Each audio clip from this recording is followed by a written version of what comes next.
ni wọ́n gbà. ẹ ṣeun. bàbá ẹ jẹ́ ń béèrè báyìí àwọn wo lẹ́jọ́ ṣe ṣàwáwù tẹ́ pé nídìí iṣẹ́ yìí láwọn tó ń bẹ báyìí àtàwọn tí ò sí ẹ̀ka akọ wọn. pàdé lójú ọ̀nà lórí ọ̀nà orí ìrìn ọ̀nà náà ni bẹ́ẹ̀ ni àwọn ọ̀rẹ́ mi pọ̀ rẹpẹtẹ mo tiẹ̀ sin àmọ́ yẹn nìkan ní ọ̀tá ọ̀rẹ́ ni gbogbo wa.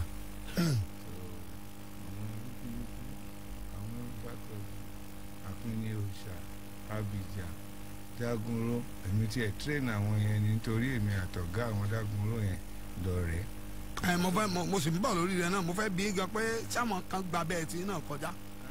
ara wọn náà ni wọ́n gba bẹ́ẹ̀ mi kọjá nítorí ọ̀gá wọn 32 ni gbogbo wọn tó kó lé mi lọ́wọ́ lọ́dún náà ńgbà tó ń tẹ̀lé national troop lọ sí America I trained them tí wọ́n fi ṣe production tó sọ́ọ̀sì ní National Art Theatre lọ́dún yẹn.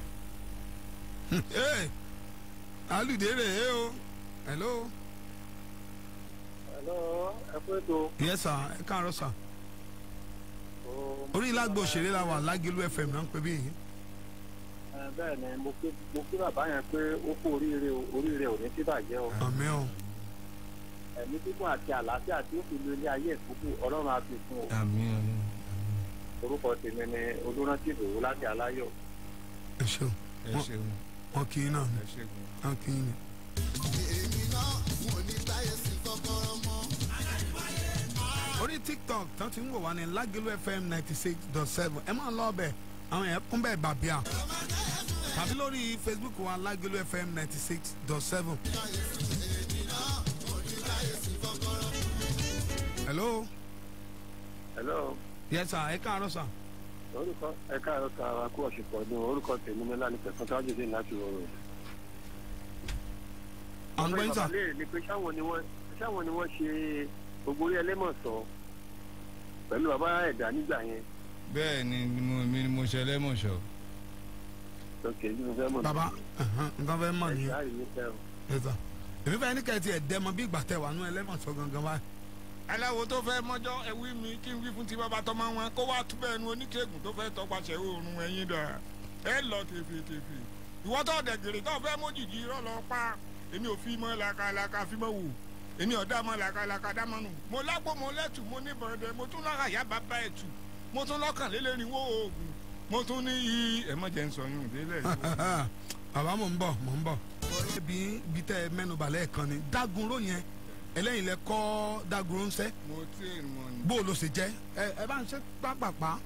Ìgbà tó ka wọn fẹ́ travel ńgbà yẹn èmi ọ̀gá wọn lèmi àti ọjọ́jọ́ rẹ̀ olú so fẹ́ bá national troop travel ó wá kó wọn lé mi lọ́wọ́ pé kí n máa bá wọn train wọn àwọn 32 ni gbogbo ọmọ tó kó lé mi wọn lọ́dún náà mo dà àwọn ọmọ tèmi náà pọ̀ mọ́ mo train wọn a ṣe production wọn kórè yẹn wá báyìí jágàgàgà mo lọ lé mo lọ bá wọn tún kọ́ la fi ṣe 4 stage production tó máa kọ́kọ́ ṣe dẹ́. Nígbà náà bàbá ṣé oore ọ̀fẹ́ wà torí kò sáàyè báyìí abátún lórí ọ̀fẹ́ àtúngbé yín wá lọ́jọ́ míì ṣùgbọ́n àwọn èèyàn ṣe wọ́n fẹ́ mọ̀ yín sórí ọ̀fẹ́ wà láti fi nọ́mbà yín ta. Lalude rè é o bàbá nọ́mbà yín ẹ fi ta ṣùgbọ́n ká ẹ tó fi ta nídìí iṣẹ́ fíìmù yìí kí ni ìmọ̀ràn tẹ́ ẹ ní fún àwọn èèyàn torí pé mo fẹ́ bèrè tẹ́lẹ̀ àsìkò ní òsì ìyàtọ̀ wo níbẹ̀ láyé iṣẹ́ ti sìn àti tijọ́n ojú wo lẹ fi wò ó kí ni ìyàtọ̀ tó wà ń bẹ̀. tẹkiníkà ló yàtọ̀ ọgbọ́n ọ̀nù kún tàwa artist bí tẹkiníkà ẹ̀ ṣe yàtọ̀ yẹn bẹ́ẹ̀ lọ́gbọ́n ọ̀nù tiwa náà ń kún sí i ló ń tẹ̀síwájú. ṣé pé kò sí yàtọ̀ ń bẹ̀ ṣùgbọ́n nígbà yẹn yẹn gbé àwò pé bóyá àwọn àṣà ẹgbẹ́ lọ́wọ́ gbẹgbẹgbẹ ńgbà yẹn. ìsìn náà tí wọn bá fẹ́ ṣeré aláṣà ọmọ àtúntì ẹ̀ dáadáa gẹ́gẹ́ bí ó bá ṣe bá gbà mọ́. ẹ wo Lalude rè é o bàbá tí àwọn èèyàn bá fẹ́ mọ̀ nípa aṣẹ́ yìí bóyá wọ́n tiẹ̀ fẹ́ kọ́ṣẹ́ tàmọ́ fẹ́ tẹ̀lé yín sórí ọ̀fẹ́ wà tán fẹ́ gbọ́dọ̀ yín kọjá tán fẹ́ mú yín bí ọ̀gá Ọlọ́run mọ̀ ṣeun o ẹ wo nọ́mbà wo ni wọ́n mọ̀ pè yín sí torí àfẹ́ mọ̀ lọ báyìí. tó kí yín náà gbogbo ẹ̀yin ọ̀rẹ́ mi pàtàkì. ẹ fi èdè kí Lagelu FM ẹ fi èdè kí Lagelu FM. Lagelu òrìṣà ńlá Ìbàdàn àwọn bàbá Ìbàdàn náà tí ó wá tẹ̀dó sí ojú tẹ̀ Lagelu gangan ní Ìbàdàn. bàbá ọba dúpẹ́. ọba Adébáyọ̀ Àkàndé.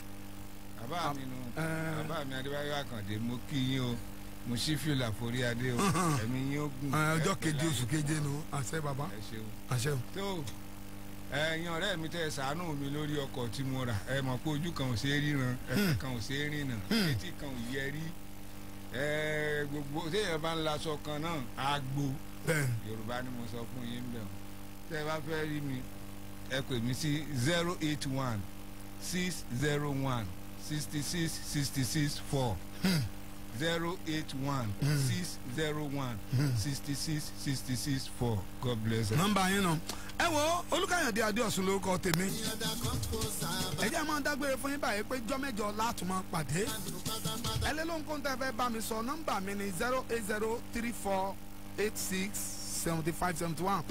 lórúkọ olóòtú ètò yìí Kébugi àti lórúkọ ọ̀gá tèmi olùkù mi gangan lápá àti bíi Gbẹ̀ngà Ọláyíwọlá ó yàtọ̀ ni mò ń sọ fún yín pé Lágẹ̀lú FM bàbá ni wá. ẹ wo àwọn ìyá òròyìn ìyá oníròyìn àti bàbá wọn ti dé ó dàbọ̀. ayé sẹ́lú mi Àjàní ọpẹ́ àròlé bá ń tọ́jú ẹ̀gbẹ́ tayọ ìwò nuru ìyá yẹ̀rì àtọmọ́ mi.